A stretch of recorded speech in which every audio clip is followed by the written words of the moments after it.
Assalamualaikum warahmatullahi wabarakatuh. Salam Om Swastiastu, Namo Buddhaya, salam kebajikan untuk kita semua. Halo, kami dari Come Income Team. Sini kami akan melaporkan laporan ekuitas PT Tunas Baru Lampung Tbk atau yang biasa dikenal dengan kode saham TBLA. PT Tunas Baru Lampung atau TBLA berdiri sejak tahun 1973 dan muncul pada Bursa Efek Indonesia pada tahun 2000-an. TBLA adalah perusahaan agribisnis terintegrasi yang fokus pada kelapa sawit dan gula.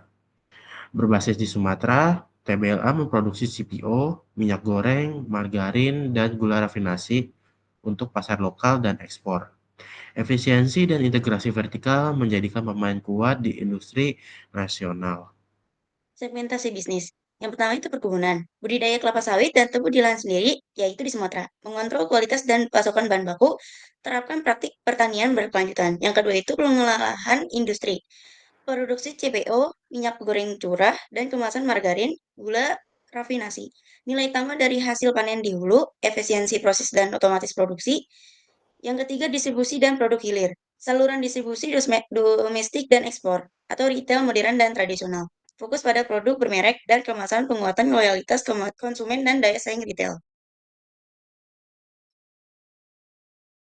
Pasar TBLA sangat luas dan menjanjikan baik di dalam negeri maupun ekspor. Permintaan domestik terus tumbuh sering urbanisasi dan pola konsumsi makanan olahan didukung program di biodiesel B35 B40 dan meningkatkan sarapan CPO. Di pasar internasional, TBLA mengekspor ke negara-negara besar seperti India, Tiongkok, dan Pakistan yang bergantung pada impor minyak nabati dan gula. Keunggulan perusahaan diperkuat oleh sertifikasi ISO dan RSPO yang menjawab tuntutan berkelanjutan global serta strategi distribusi digital melalui e-commerce yang membuka akses langsung ke konsumen dan meningkatkan daya saing produk hilir. Faktor pendorong nilai TBLA yang pertama itu ada efisiensi biaya dan integrasi vertikal, yang dimana model bisnis integrasi TBLA memungkinkan efisiensi tinggi dan margin EBITDA stabil di atas 15%, didukung oleh otomasi dan kontrol biaya yang disiplin. Yang kedua, ekspansi produk hulu hilir. Produk hilir seperti margarin dan gula kemasan memberikan margin lebih tinggi serta membangun loyalitas konsumen di pasar retail domestik. Yang ketiga, diversifikasi pasar.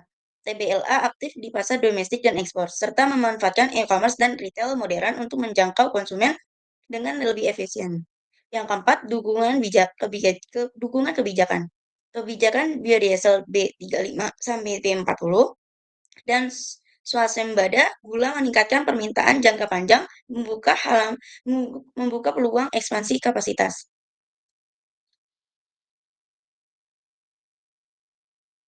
Peristiwa terkini TBLA. Yang pertama itu ada adaptasi program biodiesel B40, yaitu TBLA berada dalam posisi strategis untuk memanfaatkan peningkatan konsumsi CPO domestik seiring dan transmisi dari B35 dan 40. Yang kedua, ekspansi distribusi retail dan digital. Peluasan saluran distribusi melalui kerjasama dengan supermarket nasional dan platform e-commerce seperti Tokopedia dan Shopee. Yang ketiga itu stabilitas margin di tengah volatilitas. Meskipun harga CPO global berfluktuasi, TBLA mampu menjaga margin melalui efisiensi biaya dan kontribusi dari lini hilir. Yang keempat, peningkatan tata kelola perusahaan. TBLA memperkuat sistem manajemen risiko dan audit internal berbasis data untuk menjaga keberlanjutan bisnis. Yang kelima, penguatan merek dan produk hilir. Strategi pemasaran digital ditingkatkan untuk memperkuat brand produk minyak goreng, kemasan, dan gula rafinasi di segmen retail. Pada faktor fundamental TBLA, yaitu pendapatan dan laba bersihnya mempunyai pendapatan 12 trailing months sebesar 18,6 triliun dan laba bersih sebesar 754 miliar. Profitabilitasnya sendiri mempunyai gross margin sebesar 17,46% dan juga net margin sebesar 4,90%. Pada efisiensi mereka, yaitu arus kas operasional sebesar 2,36 triliun dengan EBITDA margin sebesar 17,60%. ROE, struktur keuangan mereka mempunyai ROE atau return on equity sebesar 8,66% dengan current ratio sebesar 1,31 kali. Next. Lalu pada prospek industri kelapa sawit Indonesia diproyeksikan tetap tumbuh didorong oleh tingginya permintaan global terhadap minyak dan nabati, baik untuk kebutuhan pangan maupun bahan bakar nabati atau biofuel. Implementasi program biodiesel seperti B35 dan rencana jangka panjang menuju B40 akan terus meningkatkan serapan CPO dalam negeri, menciptakan permintaan struktural yang stabil. Industri gula domestik juga diprediksi menguat karena pemerintah menargetkan swasembada melalui pembatasan impor dan penguatan produksi dalam negeri, menciptakan peluang pertumbuhan volume dan margin bagi produsen seperti TBLA. Di sisi lain, peningkatan fokus pada keberlanjutan oleh pasar Eropa dan negara berkembang menuntut perusahaan untuk memenuhi standar lingkungan dan sosial yang menjadi keunggulan tersendiri bagi TBLA dengan sertifikasi ISPO dan RSPO yang telah dikantonginya. Lanjut. Lalu ada 3 risiko eksternal dan strategi mitigasi. Yang pertama ada nilai tukar dan ketegangan global. Risikonya yaitu terhadap ekspor dan bahan baku. Strateginya itu melindungi nilai atau hedging dan juga fokus pada pasar domestik. Pada risiko yang kedua yaitu persaingan e-commerce dan distribusi. TBLA masuk ke Tokopedia, Shopee, dan supermarket online dengan strategi direct to consumer dan distribusi modern. Kompetisi retailnya yaitu strateginya bisa menggunakan produk bermerek yang mempunyai traceability dan ESG branding. Pada ekonomi makro dan konsumen, yaitu dari sisi ekonomi makro sendiri, PDB Indonesia diprediksikan tumbuh 5-53%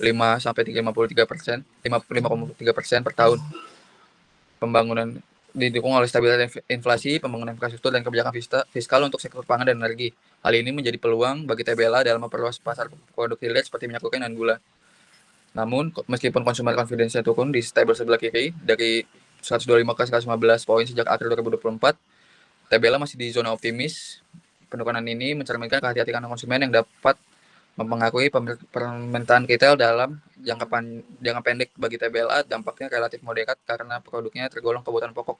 Meski begitu, perusahaan perlu mengantisipasi dengan strategi promosi, penguatan distribusi digital, dan inovasi produk bernilai tambah untuk menjaga pertumbuhan. Pada tabel kedua, selama 5 tahun terakhir, pengeluaran konsumen Indonesia menunjukkan tren peningkatan yang konsisten. Berdasarkan data statistik Indonesia, total pengeluaran rumah tangga telah meningkat lebih dari 22% sejak 2020 dengan pertumbuhan tahunan yang relatif stabil. Pada tahun 2025, pengeluaran mencapai lebih dari 1,73 miliar rupiah, mencerminkan daya beli masyarakat yang terus membaik. Bagi TBLA, tren ini sangat positif, terutama untuk lini produk hilir seperti minyak goreng dan kemasan dan gula konsumsi. Selanjutnya kita masuk ke slide penilaian dan valuasi. Pada bagian ini dilakukan analisis penilaian terhadap saham PT Tunas Baru Lampung dengan para kompetitornya dengan membandingkan rasio utama perusahaan dengan beberapa pesaing yang ada di industrinya. Yang pertama kita bandingkan dengan price to earning ratio. TBLA berada pada angka 6,43 kali yang lebih rendah dibandingkan dengan beberapa pesaingnya seperti Ali dan LSIP. Hal ini menunjukkan bahwa TBLA diperdagangkan dengan valuasi yang lebih murah dibandingkan dengan perusahaan sejenis, memberikan indikasi bahwa saham ini mungkin undervalued atau dihargai lebih rendah dari nilai intrinsiknya. Selanjutnya ada price to book ratio. TBLA mencatat di bawah 0,6 yang mencerminkan valuasi lebih murah dibandingkan dengan harga perusahaan. PB rasio yang rendah seringkali menunjukkan bahwa saham tersebut dihargai lebih rendah daripada nilai aset bersihnya. Selanjutnya ada price to EBITDA ratio.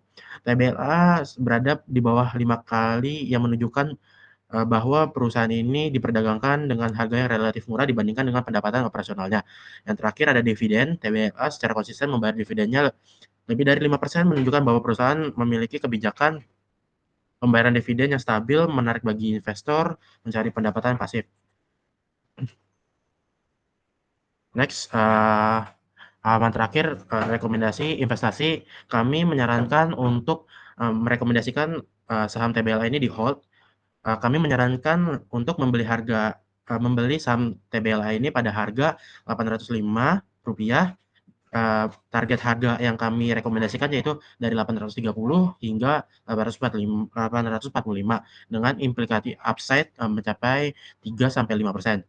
Strategi income base cocok untuk jangka menengah panjang untuk saham TBLA ini dan saran akumulasi di bawah 850. Saham dividen stabil dan cocok untuk investor yang konservatif. Sekian dari kelompok kami ucapkan terima kasih kepada Universitas Esa Unggul dan penyelenggara pada perlombaan hari ini yaitu KBMK. Kami mengucapkan terima kasih. Wassalamualaikum warahmatullahi wabarakatuh. Salam Om Swastiastu, Namo Buddhaya, salam kebajikan untuk kita semua. Terima kasih.